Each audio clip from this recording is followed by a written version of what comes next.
ఒక రహస్యం నాకు తెలిసి చెబుతాను. అనవసరంగా బ్యూటీ క్లినిక్లకి సొమ్ము పాడు చేసుకోకండి. అశ్విని దేవతలకు చాలా ఇష్టమైన తిథి విధియ. శుక్లపక్షంలో ఒక విధి వస్తుంది, కృష్ణపక్షంలో ఒక విధి వస్తుంది.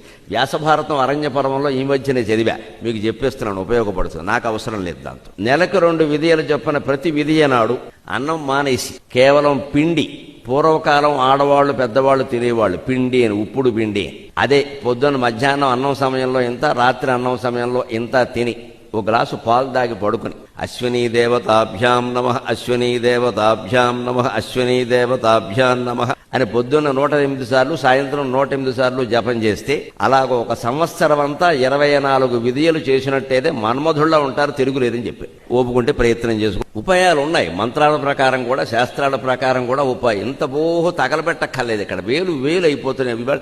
ఇంటి బడ్జెట్లో సౌందర్యం అనేది ఒక ప్రధాన బడ్జెట్. ఇదివరకు ఆడాళ్లకు ఉండేది ఈ జబ్బు, కర్మ కొద్దీ ఇప్పుడు మగాళ్ళకు కూడా వచ్చింది.